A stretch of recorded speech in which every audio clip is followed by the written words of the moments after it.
Hello, Facebook. Not Facebook. We're on YouTube. What a Hello, YouTube. That's so corny.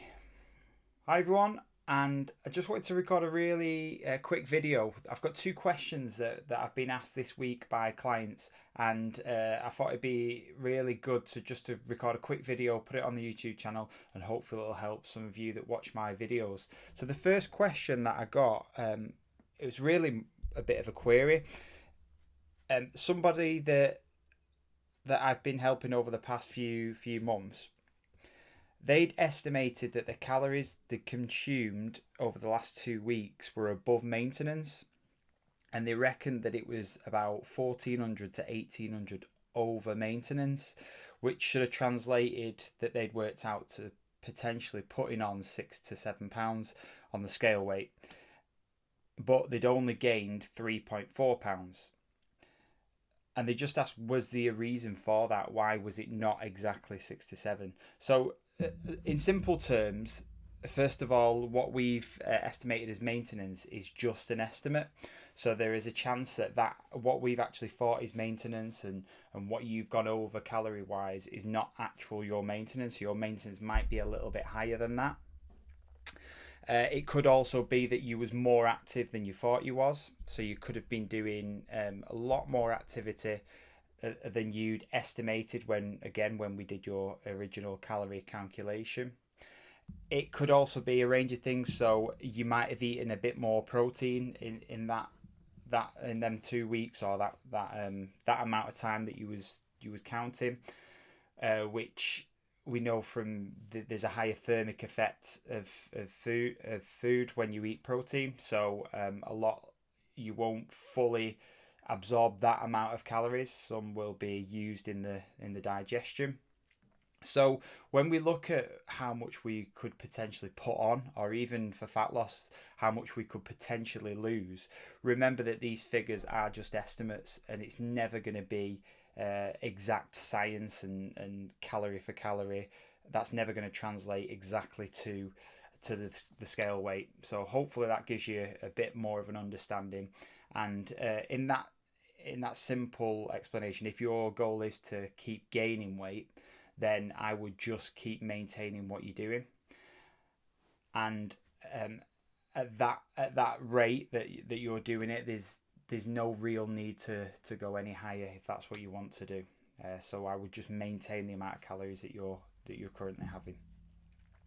And then the second one was from just a conversation really that I'd had with a client this morning, and I thought this would be quite a good topic to cover because I think a lot of people will struggle with this same thing. Now, this client had dropped 2 pounds over the last 2 weeks. This client is trying to lose weight, and they're currently eating 1600 calories a day, and they're asking should they drop that lower to sort of speed up the weight loss or the fat loss, and see that scale weight go down a little bit quicker. And there's a few ways to look at this. Now, first of all, the first thing I said was, did the way you're currently eating, does that feel sustainable? Does it feel like you're dieting? And her answer to that was no, not really. It doesn't really feel like a diet, which is perfect. I mean, the weight's going down and it doesn't feel like a diet. It sounds like the perfect scenario. You don't want to really be feeling like you're killing yourself and starving yourself day to day. And that's quite a steady decrease in weight, if you ask me. 2 pounds a week. Could this client potentially do a bit more exercise without dropping any calories? 100%. There's always a bit more room to, whether it's increase your daily activity or increase your time spent in the gym. So there's a couple of things to look at. The next thing was looking at what her current intake was like. So when we investigated further, she hadn't even been hitting the 1600. She'd actually been a little bit lower than that consistently.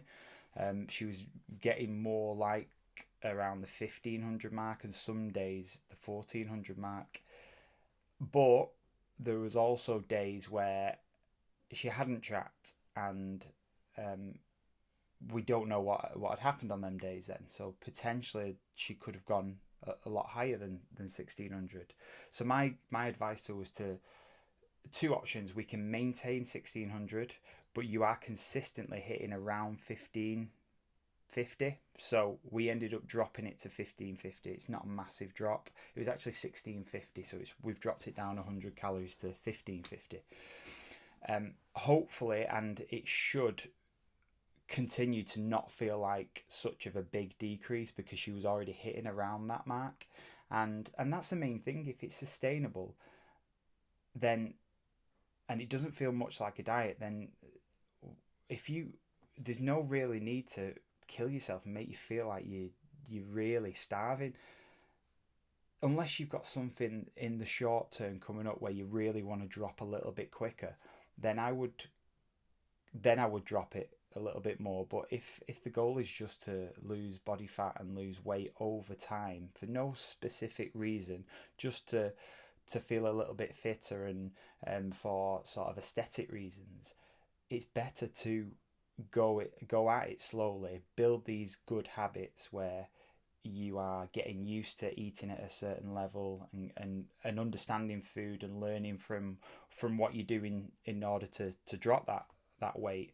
Then that's the main thing, and that's why I thought I'd just cover that, because I think there's a lot of people in that same situation where they see the weight going down what they perceive to be slowly, and they want sort of results now, and they want things to speed up. Just remember why you're doing it. I mean, if it's for a holiday or short term, then by all means, if you feel like you can drop it a little bit more, go for it. But if not, if it's a long term thing, just stick at it. Like I say, this is a long term process. You wanna learn, and you want to be able to maintain this. We don't want to be yo-yo dieting where we drop crazy low and then we can't sustain it and you're putting the weight back on and then we start again. There's no point in doing that. Let's do it steady and get you the results that way. So I hope this helps you if you're in a similar situation. There's just two quick things I wanted to cover there and give you a little bit more information. So thanks for watching, and if you haven't already, subscribe down below, like the video, and share with a friend if you think that it'll help them. Thanks for watching.